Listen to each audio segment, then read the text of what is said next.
இப்ப ரீசெண்டா அரசர் காலத்து படங்கள், பிரம்மாண்டமா வந்து தயாரிச்சுட்டு இருக்க படங்கள் அப்படின்னு சொல்லிட்டு வரிசையா வந்துட்டு இருக்கு. இப்ப ரீசெண்டா பாகுபலி அப்படிங்கிற ஒரு படமும் வந்தது.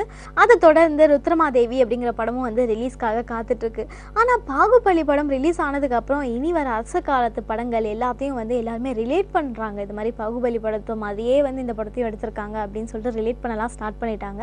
அந்த வகையில் இப்போ ரீசெண்டா வந்து பாயும் புலி படத்தோட ஒரு விழாவில் கூட நம்ம லிங்குசாமி என்ன சொன்னாரு அப்படின்னா, பாயும் புலி அப்படின்றது வந்து என் காதுல பாகுபலி அப்படின்னு தான் கேட்குது அப்படின்லாம் வந்து தமாஷா வந்து சொல்லியிருந்தாரு. அடுத்ததான் நம்ம இளைய தளபதி வந்து நடிச்சு வெளிவரத்துக்காக காத்துட்டு இருக்க படம் புலி. இந்த படமும் வந்து ஒரு அரசர் காலத்து படம் அப்படிங்கிற காரணத்தினால எல்லாருமே என்ன சொன்னாங்க அப்படின்னா, பாகுபலி ஸ்டைலில் தான் வந்து புலி படமும் எடுத்திருக்காங்க போல இருக்கு அப்படின்னு வந்து பேச்சுவார்த்தைலாம் அடிபட்டுச்சு.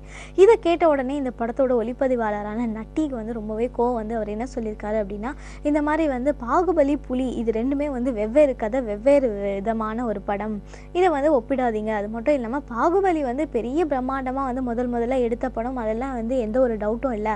அதே சமயம் புலி படமும் வந்து அரசர் காலத்து படம். இந்த படத்துலேயும் வந்து கிராஃபிக்ஸ் காட்சிகள் இருந்தாலும் நாங்கள் நிஜமாவே காட்டு உள்ளெல்லாம் போயிட்டு நிறைய கஷ்டங்கள் பட்டு யானை, பாம்பு இவங்க கிட்ட எல்லாம் போராடி நாங்கள் இந்த படத்தை வந்து எடுத்திருக்கோம்.